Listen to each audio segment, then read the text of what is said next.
the Son, and the Holy Spirit. Amen.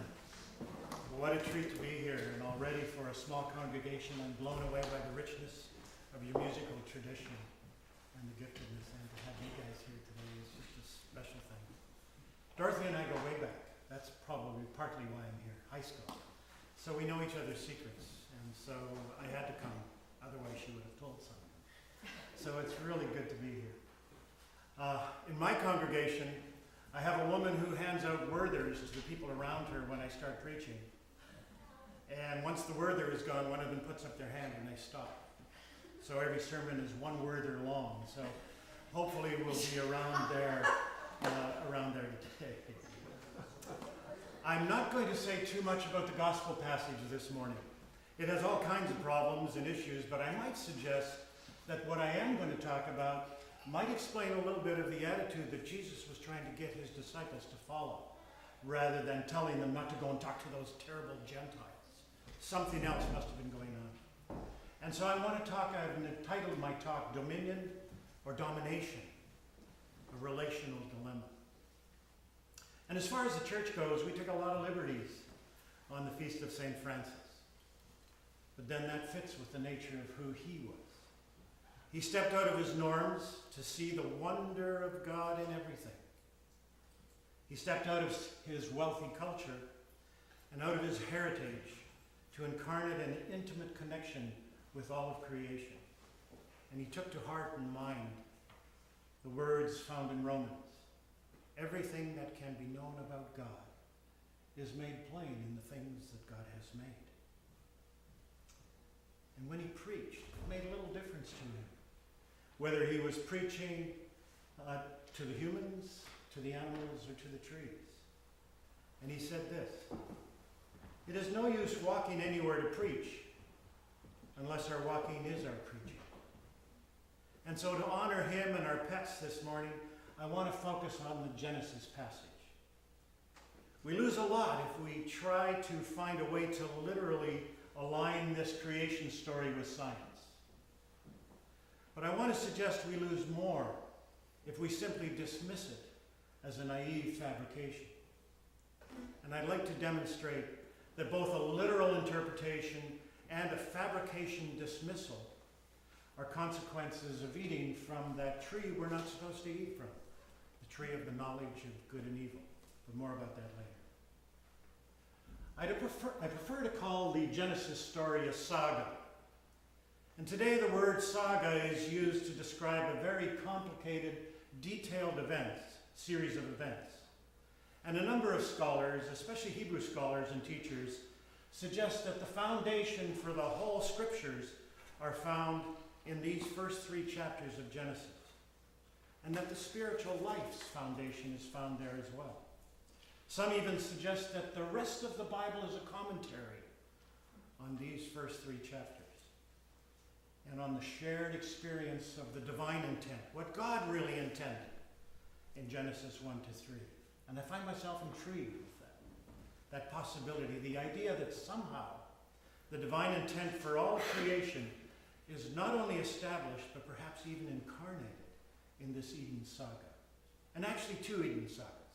The one we read today, probably the newer one, that goes from chapter 1 all the way to about chapter 2, verse 4. And then in chapter 2, verse 5, there's a second story. It's usually considered by scholars to be the older one. And if you read it, you'll notice that it's very much more sort of story narrative oriented rather than ideological, and was probably came out of common people's experience. The first one is considered a priestly one. It's a little more cut and dried and just to the point, and a little more theologically correct. But the divine intent. So join me for a brief walk through Eden, through the goodness and the truth and the beauty that is Eden. Eden means delight. And so when God named it, even there was this delight. Before he even spoke it, it was good. And I have a spiritual director who said, God was playfully creating, almost childlike, having fun, delighting in this garden of delight. And I want to talk about 2 specific thoughts this morning. One, we are given dominion. And number 2, we're asked to name the creatures. And the setting for this is Eden, with its 2 trees, the tree of the knowledge of good and evil and the tree of life. So first of all, dominion. In this creation story that we read, and that was read so beautifully this morning, we are given dominion. Might our sense of superiority and entitlement have risen out of this biblical dominion being interpreted as domination? We certainly seem to have taken that to heart in our history, even somehow feeling that our particular cultural authority gives us permission to use and abuse all kinds of creative and cultural realities. So here's some questions for you this morning, and me, to hold as you listen and think. Do you have a relational orientation to life, or are you more ideological? What's more important to you, correct thinking or meaningful connections? What's more important, to be right or to be understood? Do you like people who agree with you, or do you like people for their inherent worth? Does God like people who agree with God, or does God like people for their inherent worth? Obviously, I'm suggesting that the divine intent is that God's love is inherent in the fact that we were created in that divine image. And yet the tone of this gospel passage, especially in English, is confusing, commanding supreme officer language. And as our psalm suggests, sovereign, title, majesty. This is the language of domination. And how, like us in our culture, to weave our culture into our faith and find our faith as a means to support our temptation towards domination as opposed to dominion. And we always find words for this because we like control, and the words give us a semblance of control. Now we say that we have tamed the animals. However, perhaps it is the animals that have tamed us. Think about it. No animal ever picked up my deposits with a baggie. It just hasn't happened. I have to bath myself, so far. I seldom get my hair combed, although the comb hardly notices. Many pets insist that we take them for a walk every day. And we forgive them for all of their chewing and digging that they impose on our lives. And we usually forgive them far easier than we forgive one another. So perhaps we should consciously invite them to tame us. For while there are animals that we fear for their meat-eating necessity and protective instincts, we are by far the cruelest and barbaric of the creatures, who go to great lengths to sanitize our violence against cultures and nature and one another. And we are much less forgiving. About a year and a half ago, I was stopped at a stoplight, and across the street from me was a man pushing a cart. A homeless man, I would imagine, and tied to the cart was this large German Shepherd. And he was going down the sidewalk, and the German Shepherd smelled something over here and kept pulling the cart. And he kept yanking it back, and the dog kept pulling the cart. And finally the man got so exasperated, he went up to the dog and he hit him across the side of the head. And I'm about to get out of my car and make him mad at me instead of the dog. And then I watched this homeless man fall on his knees in front of the dog and say he was sorry. And instantly, what's that dog doing? Licking his face. Now, I'm not condoning the abuse. There is much we can learn. And so in this garden there are these 2 trees, the tree of the knowledge of good and evil and the tree of life. And this is where these trees come in. And which tree are we told not to eat from? The tree of the knowledge of good and evil. Now believe me, that does not make sense. Don't you want to know what's good? Don't you want to know what's evil? Don't you want to know what's right? It's counterintuitive not to eat. Meanwhile, in that second story, you've got this divine being, this entity, this overwhelming sense of something that is bringing you things and telling you to name them. And what if you make a mistake? That entity could get you. And here's a tree that promises to give you the answer. And so the humans eat, thinking that somehow that's going to give them the answer and it's going to make life easier, but it doesn't. It only increases the confusion. Now, I'm not saying that the right and wrong is not important. The command is not to ignore it. That tree's in the middle of the garden. The command is don't eat that stuff. And here's this other tree that we weren't even curious hardly about. We wanted to get it right. We wanted control. And we keep going back to that tree over and over and over, thinking this time we're going to get it right. And it's never life-giving. I've often thought if God created Eden today, that instead of the tree of the knowledge of good and evil, he'd hold up an Apple iPhone. Because this promises us all the answers, but it also contains a doorway to much that is difficult and evil. It's a wonderful symbol of what we're talking about. It's a great tool. The command is don't eat from it. Don't make it part of your identity.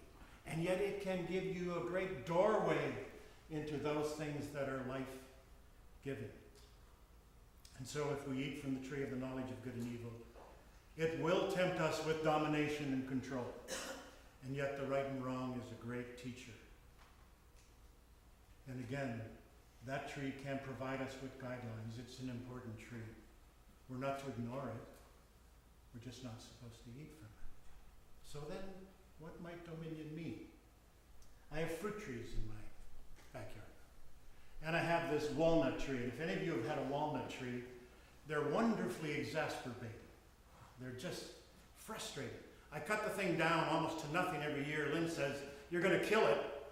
And by the end of the summer, there's 14, 16-foot branches that are growing out of the thing. And I cut it down again. Same with my fruit trees. I prune them, I cut them back. Why? Because I'm trying to hurt them? No. I realize that in the harvest time, because of that, there's more fruit. Might that be more what dominion is to look like? Where we do sometimes do difficult things for ourselves and for others. But the obvious that is only a doorway to greater fruit, the tree of life. And so I think this dominion so easily becomes domination. And instead, it has the doorway and can be to enabling, to encouraging, to confronting lovingly, to supporting, not controlling, because we want to lord it over them. And then there is the naming. Naming is important. And those of you that brought pets today, you named them very specifically. You name your children. We name things we take a lot of thought in naming. It's a big deal. And it was in Eden. God brings the humans the animals and asks the humans to name them. And the next line is so easy to forget. And whatever they named it, that's what it became. God never looked at Adam and Eve and said, you want to call that an aardvark? That's stupid. Whatever they named it, that's what it became. If that isn't grace, I don't know what is. When my grandchildren, my twin granddaughters were born, it was about 3 weeks in before we saw them. They were living in Virginia, and my daughter-in-law's parents came to see them first, and we came 3 weeks later. And I walked into the hospital the day they were coming home. They were premature, and the nurse came out and handed me one in each hand. 3 pounds 9 ounces and 4 pounds 1 ounce. And you're in love. I mean, it's instantaneous. There's no reciprocity, at least not that I was aware of. Did I care? No. The next time we saw them was about 4 months later, 5 months later. And now I found myself bringing them things. This is Pooh Bear. This is Nana. And naming them.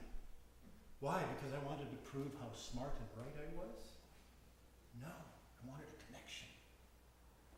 By the time they're a year old, they're coming to me with stuff. Papa, what's this? Because I'm the expert? There's experts everywhere. They want a connection. So here we have this picture of God bringing people, bringing humans, God's creation, and say, what do you want to call this? Not because God's interested in us naming things right. God wants a connection. So naming is a big deal. how we name things. And I'll never forget all the way through. Now my grandchildren, by the time they're 6 years old, they go to school, and now they're required to name things on the basis of whether they can get it right or wrong. Now I'm not saying that's important, but how easy does it become your identity? I feel so good when I can name it right and get a good grade, and I feel so terrible. It's not life-giving. It's not naming, and whatever you name it, that's what it becomes. Those two trees are very significant. And I know how often I've named things or done things and someone has renamed me. I inadvertently, or perhaps sometimes advertently, cut someone off on the street and they rename me with a finger or with a word. And we do that so easily. And we forget our own names and we forget the names of those that we love. And we rename them as dumb, stupid, idiot, retarded. And yet in this passage, God brings each of us our lives, our unique lives, the wheat and the chaff, the good and the bad together, and says, name it. That's prayer. Name it. And whatever you name it, that's what it becomes. Keep naming, keep naming, and as you keep naming, I know how many things I named when I was young that I name very differently now. And so it isn't about getting it right, it's about naming, telling the truth of what is going on in your life somewhere as an act of prayer. And God says, that's your experience, that's what it's going to be. Keep naming, whether it's good or whether it's bad. And this is summarized in our James passage today. Two kinds of wisdom in James. Tree of life wisdom and the tree of the knowledge of good and evil wisdom. One about being right, and the other one about being understood and is life-giving. Listen to these words from that perspective. Who is wise and understanding among you? Show by your good life that your works are done with gentleness born of wisdom. That sounds like tree of life. But if you have bitter envy and selfish ambition in your hearts, do not be boastful and false to the truth. Such wisdom does not come down from above, but is earthly, unspiritual, even devilish. For where there is envy and selfish ambition, there will also be disorder and wickedness of every kind. Now that's a domination wisdom. But the wisdom from above is first pure, then peaceable, gentle, willing to yield, full of mercy and good fruits, without a trace of partiality or hypocrisy. And a harvest of righteousness is sown in peace for those who make peace. This is a tree of life wisdom. This is the life-giving wisdom that is not domination. And this is what feeds us. Amen.